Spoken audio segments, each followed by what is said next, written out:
Bonjour. Aujourd'hui, je vais réviser avec toi l'histoire de la Seconde Guerre mondiale. Raconter cette histoire est difficile, car elle a duré 6 ans et concernait presque tous les pays du monde. De plus, elle est encore très proche de nous, et peut-être certains de tes grands-parents l'ont-ils vécu lorsqu'ils étaient enfants. Je vais essayer de te la résumer du mieux possible. À la fin de la Première Guerre mondiale, l'Europe est bouleversée. Les vainqueurs imposent aux vaincus de lourdes amendes et leur prennent des territoires qui deviennent, pour certains, de nouveaux pays, comme la Pologne ou la Tchécoslovaquie. La Russie devient l'Union soviétique, appelée URSS, dirigée d'une main de fer par le Parti communiste. Comme si cela ne suffisait pas, en 1929, une très grave crise économique touche tous les pays d'Europe, créant énormément de pauvreté. Dans les années 1930, en réaction à la misère et portés par un sentiment de revanche, des partis autoritaires parviennent au pouvoir. Les plus connus sont le parti fasciste de Benito Mussolini en Italie et le parti national-socialiste, plus communément appelé nazi, d'Adolf Hitler en Allemagne. En Union soviétique, des dirigeants comme Joseph Staline veulent imposer la révolution communiste en Europe. Bref, tout est prêt pour qu'une nouvelle guerre éclate en Europe. C'est ce qui se produit à la fin de l'été 1939. Marqué par un autre coup de théâtre, l'Allemagne d'Hitler et l'URSS de Staline signent un traité d'alliance et décident d'envahir la Pologne, à commencer par les Allemands qui y entrent le 1er septembre 1939. La France et l'Angleterre ripostent et déclarent la guerre à l'Allemagne. L'Italie, alliée de l'Allemagne, s'engage aussi. Et, comme en 1914, le jeu des alliances dresse la moitié de l'Europe contre l'autre. La première partie de la guerre, de 1939 à 1941, voit l'Allemagne battre tous ses ennemis. La Pologne d'abord, mais aussi la Norvège, les Pays-Bas, la Belgique, la France, la Yougoslavie et la Grèce. Seule l'Angleterre résiste grâce à son aviation. En France, les combats de 1940 sont dramatiques. Le pays est envahi, l'armée balayée, et le gouvernement signe un armistice avec les Allemands le 22 juin 1940. La France compte près de 100 000 soldats tués et 2 millions de jeunes sont envoyés en Allemagne comme prisonniers de guerre. Le pays est coupé en deux. Une zone au nord, incluant Paris, est occupée par les Allemands, tandis que le sud est laissé à un nouveau gouvernement, confié au maréchal Pétain, âgé de 84 ans. Dans les derniers jours de la bataille, un général français, le général de Gaulle, s'enfuit en Angleterre. Le 18 juin 1940, il prononce un appel resté célèbre dans lequel il annonce continuer le combat au nom de la France.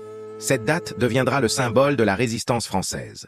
La fin de l'année 1941 et le début de l'année 1942 marquent un tournant important dans la guerre. D'abord parce que le conflit s'étend en Afrique du Nord. Les Allemands viennent en renfort de leurs alliés italiens pour combattre les Anglais, alliés à quelques Français. En 1941, Hitler et Staline rompent leur alliance. Le 22 juin 1941, les Allemands attaquent l'Union soviétique. Ce conflit sera la plus grande bataille de l'histoire humaine, causant des pertes évaluées à plus de 15 millions d'hommes de part et d'autre. Enfin, la guerre prend un tournant mondial avec l'attaque des États-Unis par le Japon, allié de l'Allemagne. Cela permet aux États-Unis d'entrer en guerre aux côtés des Anglais et des Français, formant ainsi les Alliés. En 1943, toute la planète est embrasée. Le camp de l'Allemagne accumule les défaites, à commencer par la fameuse bataille de Stalingrad en Russie en février 1943. La France est concernée par le débarquement des Alliés en Normandie le 6 juin 1944, suivi du débarquement en Provence le 15 août 1944. L'Allemagne capitule le 8 mai 1945, prise en tenaille par l'armée soviétique à l'est et les Alliés à l'ouest. Dans le Pacifique, le Japon capitule le 2 septembre 1945. L'Europe, l'ouest de l'URSS et de nombreuses villes d'Asie sont en ruine. Les pertes militaires des pays combattants sont évaluées à 25 millions d'hommes. Cependant, ce qui caractérise le plus l'horreur de cette guerre, ce sont des violences encore jamais vues contre les populations civiles. Camps de concentration, déportation de populations entières comme les Juifs, prisonniers de guerre mourant de faim, ou encore bombardements aériens de villes anglaises, françaises, allemandes, japonaises, etc. En France, par exemple, la ville de Caen, en Normandie, est détruite à 90% par les bombardements américains.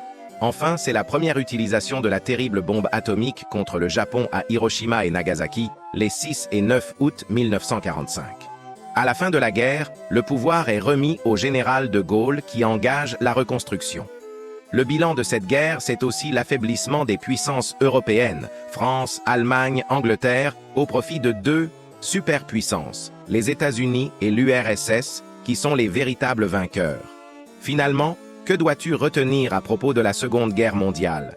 Dans les années 1920 et 1930, les crises économiques et les sentiments de revanche des pays vaincus en 1918 créent les conditions d'un nouveau conflit.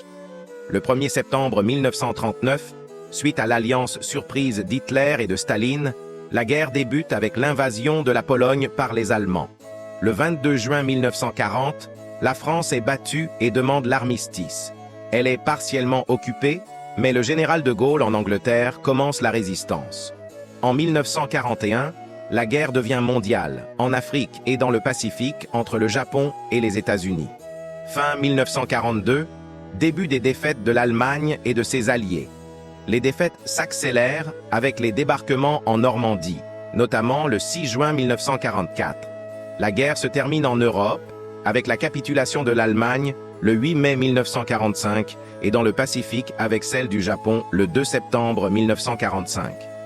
La Seconde Guerre mondiale aura coûté environ 60 millions de vies, dont une large majorité de victimes civiles. Les vainqueurs, les États-Unis et l'URSS, vont désormais s'affronter dans une guerre différente qu'on appellera la guerre froide, qui se terminera en 1991, mais ça c'est une autre histoire. Merci d'avoir regardé. Si vous avez aimé cette vidéo, pensez à laisser un like, à la partager avec vos amis et à vous abonner à notre chaîne. N'oubliez pas d'activer la cloche pour ne rater aucune de nos prochaines vidéos. À très bientôt!